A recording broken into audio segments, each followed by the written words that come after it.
Welcome in to the Barnes on Bama podcast. I'm your host, Owen Barnes, and we have a lot to discuss. It's SEC Media Week, and the SEC Media Days are currently going on in Dallas.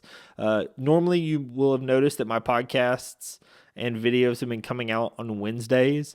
I've been doing that on purpose, trying to make sure that I have a pretty standard upload schedule. It'll change around when we get into football season or basketball season for anybody that followed along last season.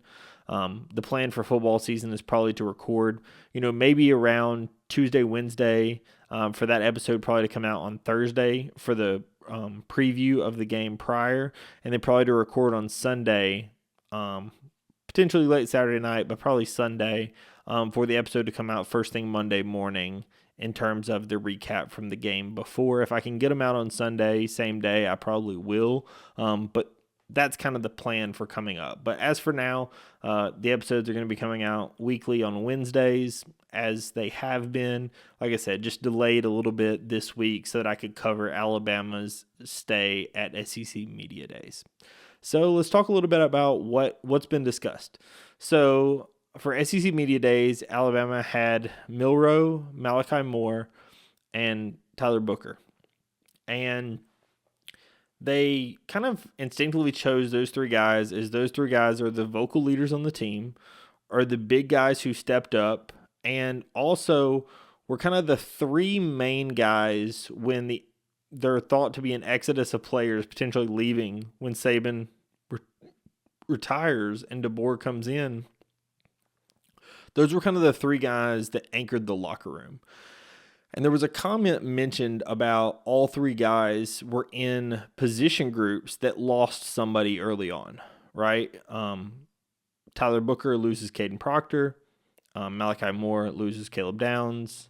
And then Jalen Milroe loses Julian Sayin. And so there was some conversation around, what was it like? What were the, conversations being had? And at the end of the day, Tyler Booker kind of said it best. It was, we know we have the talent to win. We know that what the standard has been and will continue to be at Alabama. We've set that. Why would we go somewhere else? We want to win a national title here. And we think we have the capability of doing it. And they look at themselves as being a few points and a few yards away from a national title, because they were a few yards away and a few points away from beating Michigan, who went on to win the national title. So that's kind of how that team looks at it. They look at it as, we were this close, we should have got there, right? And it's something that they also talked about that DeBoer can bring in, right? And it's something that I think DeBoer talked about in his opening press conference, was that it's a shared experience, right? It obviously happened in two different games. One happened in a semifinal, one happened in the national championship game. But both DeBoer and Alabama feel like they were just minutes away from winning the national title. They feel like, hey, we were this close. We were a few plays away. We were a few decisions away from being able to win the national title. And so they can kind of come together in that and see, hey, this is what we need to do. This is what maybe we didn't do. This is what we did differently. So here's what we're going to do to potentially try to get the most out of the team to try to win the national title. And so that's something that I think that, you're going to hear kind of talked about throughout the season, kind of that camaraderie that can be brought in, even though they were on different teams, that they can kind of connect with each other on that basis. The other thing that kind of was brought up, and I want to mention this because I thought it was super funny, there were a lot of comments made around Nick Saban, and we're going to talk a little bit more about Saban, later on in the show, but there was Nick Saban was asked who he thought would be in the SEC title game, and he picked Texas and Georgia. And he, picked those teams, and so it was asked of Tyler Booker, hey, what do you think about this, right?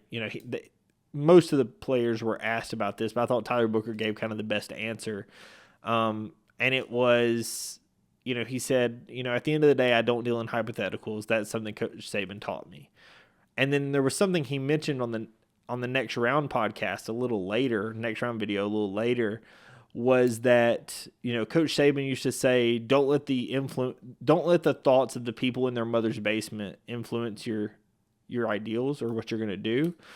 And Tyler Booker said, well, I can't let someone who's playing a lot of golf every day influence what I feel. Obviously, poking fun at Nick, went on to say, obviously, he has a great relationship with Nick. He loves Nick. But I thought that it was just funny that, immediately, obviously, you knew this was going to happen, but the media is trying to see, Saban is giving early rat poison to the team. Dunaway has a different opinion of that. Jim Dunaway of the Next Round mentioned that he feels like Nick Saban is almost doing DeBoer a favor, even if he thinks DeBoer is the national title favorite, whether he does or not.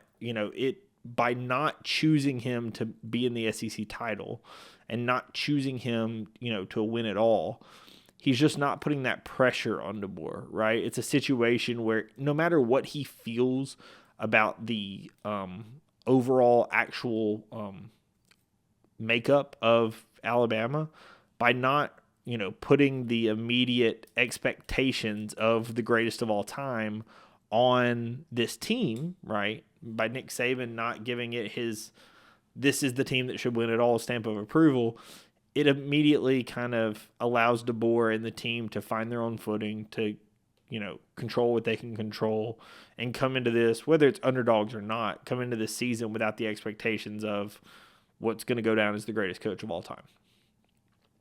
So I thought that was really, really good. I thought Tyler Booker overall, that's kind of one of the big takeaways I have of today is Tyler Booker's incredible with the media. I know we've heard a lot from him over the course of the, years he's been at Bama, but I thought that he handled himself and very eloquent when he was speaking, and I thought that he did a really, really good job on the mic. Also, I think Jalen Milroe, obviously did a really, really good job. All of the guys, when asked, about impressed coming into the season and, who's impressed early, Ryan Williams is a name that's been mentioned. It's been mentioned by Shepard, our wide receivers coach. It's now been mentioned by Booker, and there was a question asked of DeBoer, and there were comments by Milroe, and it really sounds like Ryan Williams is making an impact. And, Booker makes a comment, and I think Malachi made a comment as well, kind of makes sense why he skipped out in his senior year to come to Alabama. The guy has that much potential and that much ability. So obviously trying to learn the offense as quickly as possible, but, sounds like Ryan Williams is really making an impact early on and is setting an example for what some other guys kind of thought he could be and, potentially will be coming into this season. Another thing that I thought that was really big was back to our video a couple of weeks ago when I talked about some differences in Saban and DeBoer, and there were afternoon practices versus morning practices got mentioned, and I know in the comments there was a little bit of a discussion on whether we thought afternoon or morning was a good idea, and it sounds like obviously DeBoer is pretty hard set in the morning practice idea, and that's something that they're going to be going to this season, and it was something that Tyler Booker they asked Tyler Booker about it. Hey, there's differences in these coaches. This is something that's been mentioned. What do you think? And his idea, that he at least explained was he felt like it was a good thing to be able to have the practice early, then be able to have position meetings and such a little later. Obviously have your classes, then have position meetings and such a little later before you have your study halls and whatever to rest and recover before the next day. And he felt like there was just a little bit extra, more an extra time in the day, potentially, versus the afternoon practices where, sometimes these guys would have practice and then, meetings and such, and then you're rushing to get to study hall, and it just felt like it was a little bit more crammed at the end, at least based on his explanation. So it is something that it sounds like the players really enjoy. Another thing that I thought that Malachi mentioned that was really funny, and definitely just goes to explain the different personality of the two guys. They asked him, what's been the biggest difference between Saban and DeBoer? Or tell us a story, actually. And he goes, well, I'm just going to give you a little bit of a difference. I don't have a full story, and he explained that, Saban was kind of well known what he wore at practice. If it was a hot day, like Alabama summers quite often are, he was wearing his straw hat, his vest with a shirt under it, and some khaki shorts. And so you always knew that's what Saban was wearing. That's what he always wore. That's who he is. And he said you will often also see him mostly around the defense. Not to say that you wouldn't see him near the offense, but he was mostly during the defense. And he said in DeBoer, DeBoer obviously changes it up a little bit. You never know what he's wearing. Sometimes he'll just wear a regular Alabama hat or a different Alabama shirt. And if you've seen any of the photos out of practice, he wears a lot of the things you just see walking around. And one day Malachi was there and he was on that side of the ball, and all of a sudden he just realized, oh, that's actually DeBoer standing next to me. And so it was a standpoint of, from everything that I have seen, read, heard, it sounds like DeBoer is a little bit, hands off is not the right word, or maybe not the right phrase, but it sounds like DeBoer really likes to have his players have a huge impact on how practices go, and doesn't want to be that super in-your-face, forceful guy. And I know that's been a huge conversation between Saban and DeBoer, and not that one way is better than the other, but obviously that their styles are different in that way. We talked a little bit in the prior episode about it being a little bit more relaxed, and I think that goes to that level. I think that based on what we're hearing, it sounds like the players are obviously having a much larger impact on what practices happen and how they're happening, and how things are getting done. And I think that the players are really receiving that in a very positive way. So obviously we'll see how it ends up on the field. DeBoer has success, and obviously this is how he's done over a number of years. So we have no reason to believe that it wouldn't be successful, but that ceases to be seen. We'll see what happens when that actually comes out. Another thing that was mentioned, and I didn't think this was really up for discussion, but I just want to clarify. DeBoer was asked who would be calling the plays, and he immediately said Nick Sheridan. I thought that was pretty cut and dry, but just want to throw it out there that Nick Sheridan will be calling the plays. There's a combination with Jamarcus Shepard being the co-offensive coordinator, where obviously some scheme and discussions are going to be done with DeBoer and Shepard, going into the game plan and such, because DeBoer is going to have definitely his hand in the offense. However, game day, play calling is going to be Nick Sheridan. Like I said, I thought that one was a little bit kind of antiquated of a question, because I thought for sure that was a known thing, but maybe it was not. So Sheridan will be calling the plays for DeBoer.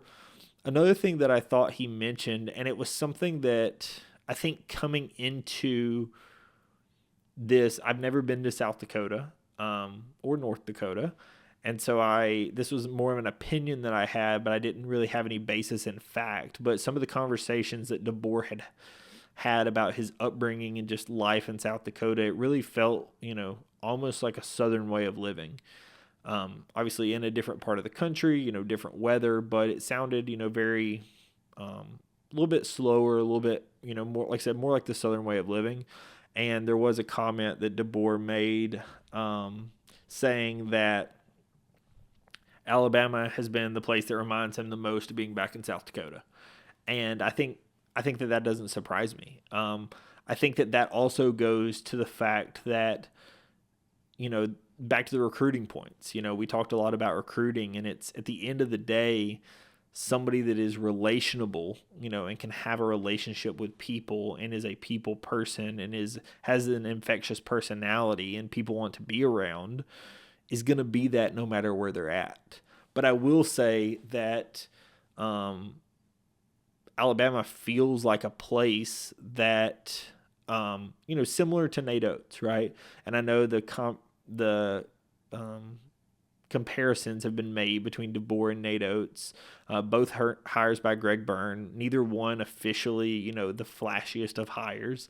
Obviously, DeBoer just came off a national championship appearance, and Nate Oates had come off of a Sweet 16 a couple of years prior with Buffalo, but neither one were the splash hire that I think some people either craved, wanted, or expected. And obviously we've seen the success that Nate Oates has had coming from a place that was not in the South, right? But it seems like Oates really loves it here.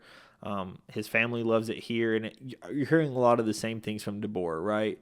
Just because, maybe he didn't grow up in the South does not mean the South is not a place that fits his personality. And I think both of those guys are perfect examples of, just because they may not be from the South doesn't mean that their morals, ideals, how they like to live, what they're interested in are not, conducive with what happens in the South. And I think that, like I said, I think Nate Oates has done a good job, obviously. And I think DeBoer is kind of coming into the South and having a good time of it, so to speak. So I think that that's one of the other things. Obviously, DeBoer, thinks that there's tons of work ahead. The big thing he said that was the difference in living in the South is that he sweats more, a lot. He said it's super hot, which, again, if you've ever lived here, I can absolutely attest to. I think that that's definitely probably the biggest thing to know is that it's insanely hot here and the weather changes by the second. Today there have been 90 plus degree temperatures. It has rained 4 or 5 times, and then it'll be cold, a little, I wouldn't call it cold, but a little cooler because of the rain, and then the humidity jacks up after the rain, and just a variety of temperatures. It's very common to see cold and super insanely hot temperatures in the same week. The story I often tell is back in 2013, I was in high school and we had a week where on Monday it snowed and on Friday it was 88 degrees. And that's just life in Alabama, right? The temperature changes almost immediately, and it's something that I think DeBoer will get used to. Obviously, the players are hopefully used to it at this point. The new players are getting accustomed to it, but it is something that you have to deal with, obviously, here in Alabama. And the indoor practice facility, I'm sure helps with that. The outdoor practice facility they can use whenever it's not raining, but, just kind of life in the South. And it sounds like DeBoer is really coming into his own. So that's really the big parts of SEC Media Days. Like I said, I do think that there was a lot to discuss, regarding that. I think that all the players that spoke did a really good job.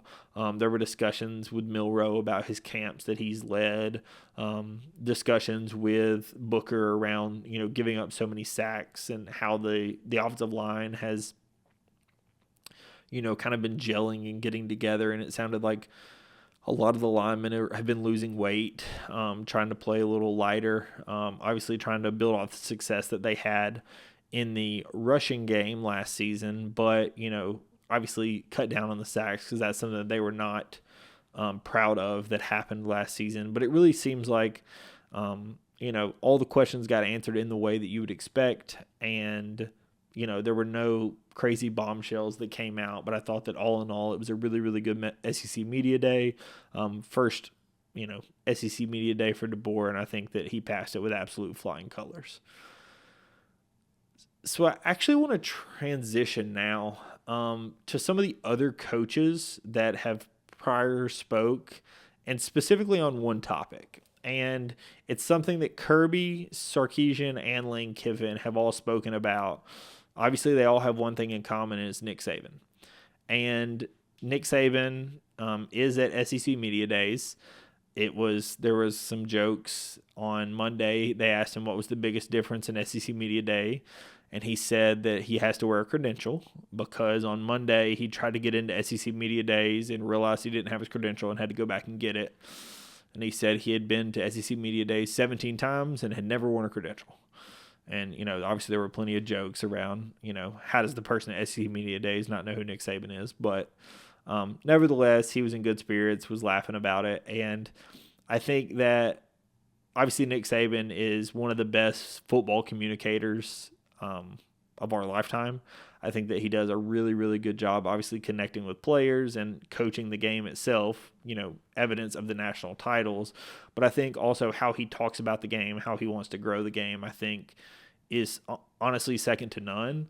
And I think that's kind of a bigger piece of who Nick Saban is. And obviously I think that the game day and media days and the draft and all these things that he does to kind of share his expertise helps him obviously share it with everyone. It also helps him allow him to kind of stay. He talks about it allowing him to kind of scratch the itch of football because SEC Media Days or the draft or, coming into college game day, he's going to be watching film to figure out what he's going to talk about and, what he's going to highlight. And that's similar, obviously different, but similar to the film that he was watching, as a head coach. But I think the bigger thing is what it does for the fans. And it's that, like I said, Nick Saban is he has a way of speaking about football and explaining it in a way that people can understand. And so, like I said, I think that for Nick Saban and for the fans, I think that it's a great thing for him to obviously be involved. But all three guys spoke not about Nick Saban, the coach. They spoke about Nick Saban, the person. And I thought that it was really big, and I just wanted to highlight it. And if you haven't had a chance to read, I wrote an article on Substack right after Nick Saban retired. And I highlighted a story that, many of you may have actually read about when it originally happened, but the April 27th, 2011 tornadoes that came through Tuscaloosa, and the fact that those tornadoes honestly united Saban to the community here. Like I said, I do live in Tuscaloosa now, and this community was just destroyed by the tornadoes and the outbreak that happened in 2011. And Nick Saban, not became a better person then, but showed the side of Nick Saban that I think that many people don't know exists. And Sark talked about it. He talked about, many people, when they think of Saban, you think of the screaming, the throwing the headset, the just going berserk on somebody, throwing the hat, whatever. And he goes, that's not the Nick Saban that I know. And it's that obviously he has that switch, he has that competitive instinct, he has that side to him. But Nick Saban, the person, also is a very compassionate person. Is a very loyal person, is somebody who obviously cares about others. And Sark talked about, one of the biggest things for him was learning to be a man. Kiffin talked about the fact that he would be forever grateful to the university because Saban took a chance on him when nobody else would. He was considered radioactive. Honestly, Sark was the same way, right? Both of those guys took jobs with Saban when they were not at the height of their career, when they were at the low point of their career, and Saban kind of revitalized their career. Both cases, now these guys are SEC head coaches, with national title aspirations. And then Kirby talked about, again, Nick Saban, the man, right?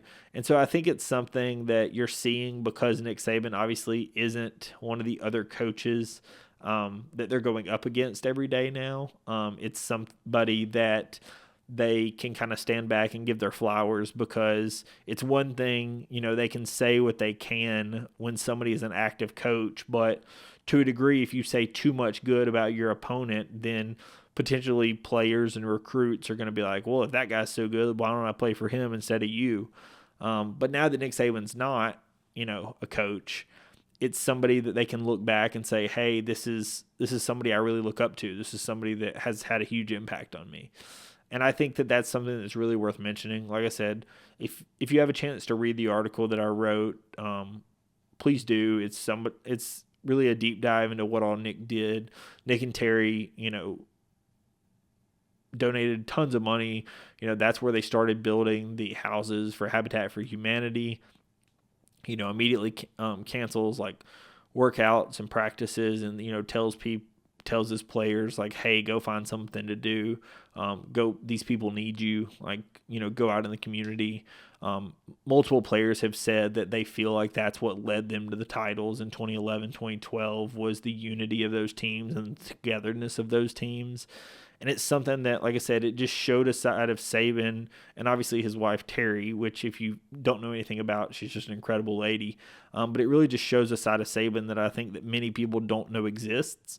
And it's something that you're able to see a little bit more now that he's not on the coaching side. When you're seeing some videos with his daughter, his grandkids, you're definitely starting to see a little bit more of it. But those things have peaked out. And I think that article and that kind of story, there were many articles written about it and maybe even some documentaries.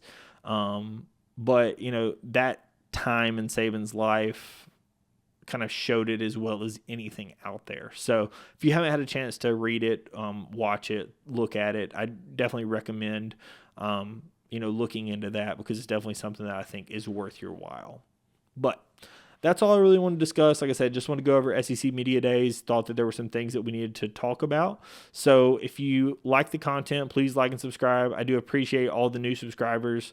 I have had quite a few new people come in. If you are interested in anything specific, please throw it in the comments. I do read all of them. I am planning to have a special episode next week, if possible. Maybe the week after, with a couple of guys talking through the football recruiting and how DeBoer was able to help land such an incredible incoming class. So if you are interested in that, please stay in touch. If any other big news comes out with football or basketball and I need to do an impromptu episode, I will. If not, stay in touch for the next episode next week, and I will see you next time. Peace.